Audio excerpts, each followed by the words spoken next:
10. Hey everyone, welcome to another session of Conversations with Courageous Cancer Warriors. And today our guest is definitely a courageous one. Marilyn Morales has been a nurse for over 30 years, and now it is her life's passion to educate others on PTSD, trauma, and grief and how to get over them. Also, we're going to talk a little bit about the bone marrow registry and how you can become one of the people that saves many lives. So Marilyn, thank you so very much for being here today. Good morning, Lori. Thank you for having me. It's my honor. So tell me a little bit about how you've gone from being a nurse to now moving into the bone marrow transplant registry and being an advocate for them. How did you get here? So let me backtrack a little bit to January of 2022. I was having a conversation with my daughter, who now works for Be the Match. And she was sharing with me that as she is helping her patients try to find matches, that it is still very difficult for a certain population to find their matches. And that particular population are Hispanics, Blacks, and mixed ethnicity individuals. To my story and her story as well, I had a little girl in 2007 who was diagnosed with a rare leukemia. The name of that is JMML. And she was 7 months old at the time. So when she was diagnosed with that, we were told, once we found out that nobody in the family were matches for her, right? And the best chance to find a match for a bone marrow transplant, which is what she needed, was going to be somebody within the family. Her siblings, because they had the same mother and father. They were not matches for her. My husband and I were half matches. And unfortunately, that wasn't good enough for what needed to be done for her. Next step was we were told, because we're Hispanic, that we were going to have a tough time finding that match. This is now back in 2007. We were going to have trouble. They encouraged us to start having drives, get the attention out there so that we could potentially find a match out there in the National Registry. So imagine being a mom and not being able to help your own child. So at the time, because I'm a nurse, I had gathered all the labs for my family and kept that in my own records.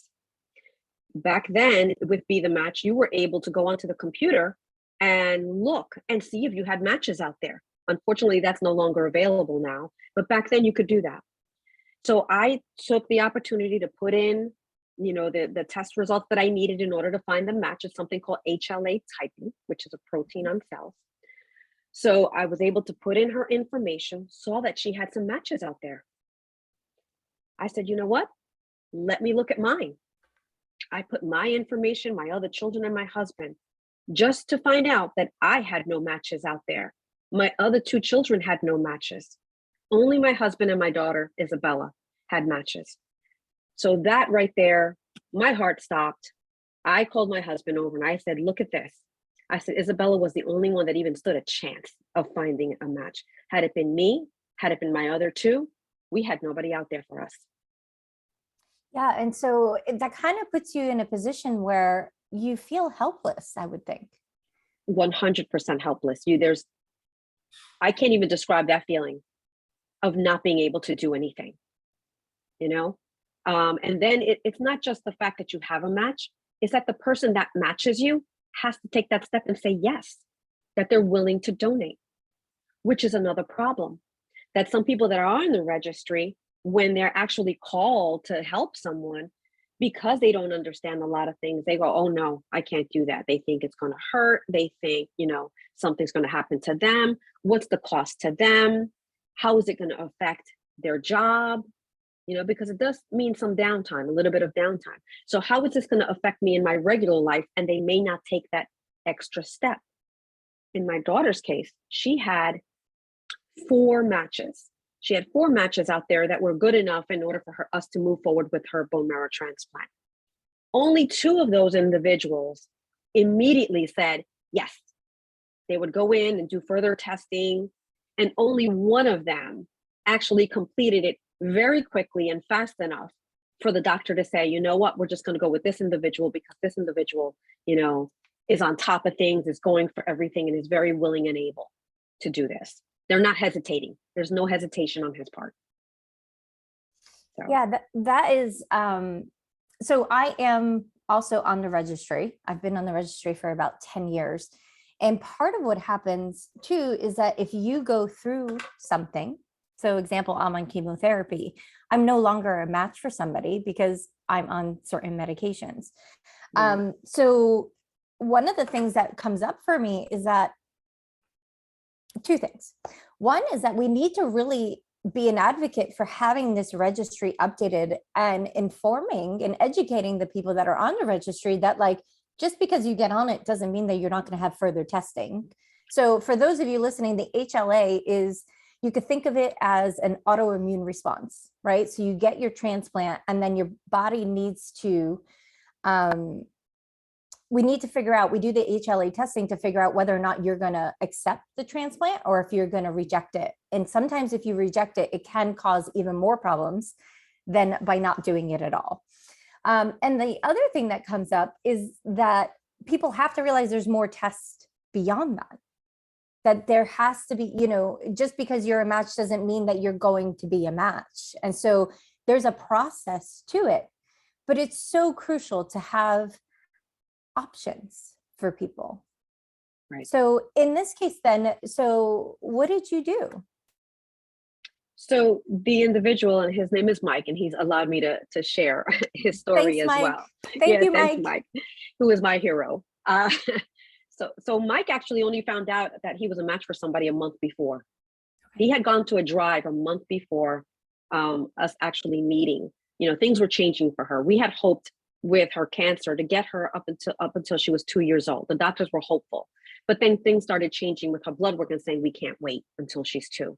We're going to have to do this right after she's 1 year old. And, you know, the fact that we have these matches is fantastic because we need it now, right? He had gone to a drive a month before for another little girl in Oklahoma who needed a coworker of his who had leukemia and needed a bone marrow transplant. So he was like, let me see if I'm a match. But he ended up being a match for a little girl all the way in New Jersey, miles and miles away. And he immediately said, absolutely, yes. You know, there was no way. He had kids around the same age. And as a father, he was like, I would want this done for my children. I'm going to go ahead and do it. This is just who he is. You know, now that I've gotten to know him, this is just the man that he is, and such a humble man. So we went forward with it because, you know, he went through everything. They matched at a higher level. Everything was great. We went into transplant a month later and she accepted the transplant beautifully. We were out in record time. Like, she did not have all the complications and rejection, like you mentioned, that other people had. And they weren't even a full match. They weren't even we do something called a 10 out of 10 match. He was like an 8 out of 10. And she did wonderfully. She did fantastic. Unfortunately, she passed away 6 months later from complications of a virus and an infection that she caught. Right. And you know, for those of you listening, especially when it comes to blood cancers, you know, patients are really susceptible. These are your immunocompromised patients that are struggling to make normal cells. Their cells are all coming up as abnormal cells. So infection is really one of those things that we don't think about a lot. Maybe now I think people have a little bit more awareness because of COVID, but especially before COVID, it was something that people didn't really think about. So for those listening, you know, we know something about that. We know what it means to be immunocompromised. And some people in our lives may not understand why we're the ones washing our hands, wearing gloves, wearing masks, really isolating ourselves, not going to the big parties, doing, you know, all we can to keep ourselves protected. So she got this infection and she didn't make it. Right. So and that was, again, because she was immunocompromised. So in a child, so the infection that she caused was a respiratory virus, like a roseola, right? Yeah. Which in a normal child would mean just antibiotics, a little bit of monitoring, you recover at home. But with someone like her who was on high dose steroids and things like that, to help with the drugs that she was on for her cancer, it just wreaked havoc on her body. Oh. So yeah, it was unexpected for me because she was doing so well that I'm like, we beat this, we got this, we're moving forward. Everything is fantastic. So to be hit with losing her suddenly like that was devastating, Yeah. was devastating. So, again, after losing her is where my journey into grief began. And the realization that the symptoms I was suffering from after losing her and having fought this battle, right, was the same symptoms. And this is what I didn't mention was I was a public health nurse in New York City when the World Trade Center was hit in 9/11. And I was right there on the ground watching and experiencing this whole thing. Suffered from PTSD after that event to the point where I became physically ill, right? And that was a struggle. And had to find ways to get myself better for myself and for my family, because I saw how the mental aspect affected me so severely physically, where you become physically ill. Yeah. So one of the things I had to do was move out of New York, unfortunately, which was my home, and I had a lot of guilt associated with leaving my home because I wanted to fight with everybody else what we were going through that time. But I knew that, I had to get to a place where I felt safe, right? Yeah. Because the constant pictures that go through your mind, constantly going back to work in the same location, it was just not healthy for me. So I suffered from all these symptoms, had started to turn the corner, right? Because it was 7 years after that event that I had my daughter. So I was in a much better place, so much healthier. And then after losing her, I was right back to square one. Yeah. And we can relate to that, right? As cancer warriors, we go through it once, we think we've fought it, we think we're good, and then something comes up, a test result comes up that's not as like we want it to, or maybe we have a reoccurrence. And you're correct in the fact that you're brought back to the trauma of what you had before and what you've endured before. So we like to talk about, how do you keep a positive mindset through all of this? So what were some things that you potentially could share with our listeners that would support them in with what they're going through? So mindset is the big thing. It's perspective. It's the way that you look at a situation. I learned to live in today, to deal with the information that I have today, because one of my issues was I was always thinking in the future. I'm always over there. So I'm never here, right? So whatever's happening today, the pleasures that I had today, I was not experiencing that. I was not experiencing joy. And you have to be positive in the day that you got, the wins that you got, the people that you meet today, and enjoy that. Truly enjoy it. So number one for me was perspective, is looking at the situation. And instead of having that negative mindset of, this is awful, I can't get through this, it's, no, I can get through this. We will get through this. It was actually one of the things that got her and I through transplant. Anybody that's, unfortunately been through a transplant knows that you're isolated in a room. You're not allowed to see anybody. You're not allowed to go in and out for weeks, for months. Could be months. Yeah. We got out in a month and a half, but there were many children there that were there for 3 months or more. Yeah. Right. And we got out quickly, thank God, thanks to Mike Sells. Yeah. But but every day we got up, she and I always say that she had cancer, but we had cancer. We went through this together because I had to make the decisions for her. Every conversation was happening with me, not her, right? But, so we went through this together. And every day we got up and we got ready for our day. She got dressed. She wasn't in pajamas every day. She was dressed in her clothing. We were turning on whatever show she wanted to watch that day. Most of the times it was music. Music therapy is fantastic. And she would have a dance party in our room every single day. The nurses would come in and we're like, oh God, it's dance party in the Morales room. Oh, I love that. I love that. I love that. And you're spot on, because one of the things we talk about here is we celebrate the small wins, right? Some days getting out of bed is a huge win. And one of the things that I always like to say is we have to honor ourselves. And one of the ways that I do that is, like you said, get out of bed, get out of your pajamas, especially now, get out of your sweatpants and dress yourself so that way you feel amazing and you could shower yourself with love around that. So I love that you took that on with her. What's another thing that you found yourself doing? So you're having these incredible dance parties, she's dressed to the nines, you know, you're elevating that mood through music. What was one of the other things in hindsight now you're like, you know, I'm really, really happy. I'm really grateful that we were able to do blank. Just spend time with one another. Yeah. You know, every be present at every moment. So I wasn't thinking, again, my problem is thinking forward. I'm always in the future. And I wasn't doing that then. I was today, this is our interaction.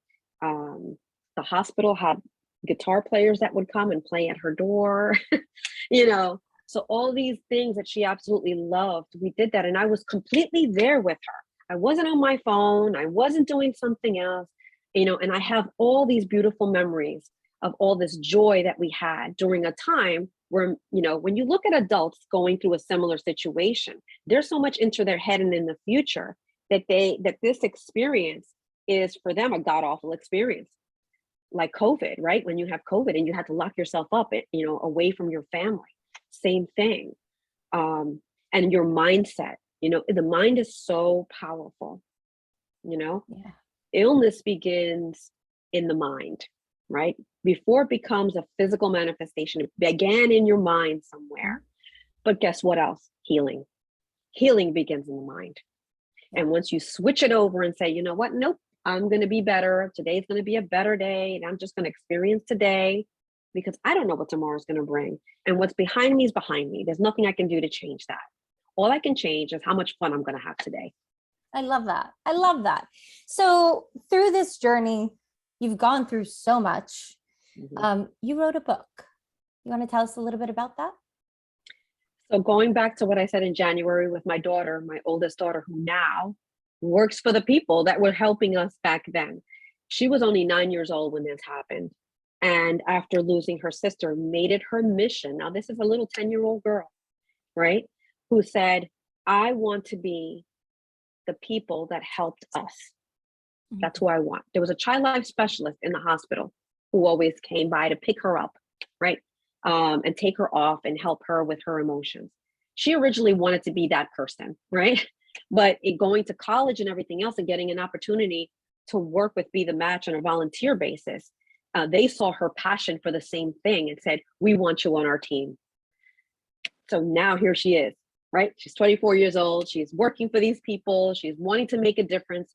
And she's saying, oh my God, Mom, people still in our situation. This is still hard. You know, I can't believe this many years later, it's still this hard. So I said, you know what? I think I better take this a step further. Let me write a book. Let me do something to bring more attention.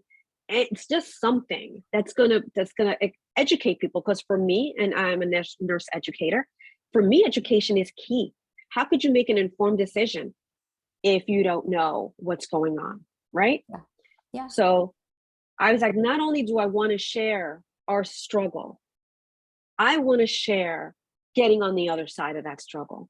I want to share that there's hope being on the other side, and that sometimes when you pray and hope for the positive outcomes in your life, and it feels like you're not getting that there's still a purpose to your pain, that you can change that around.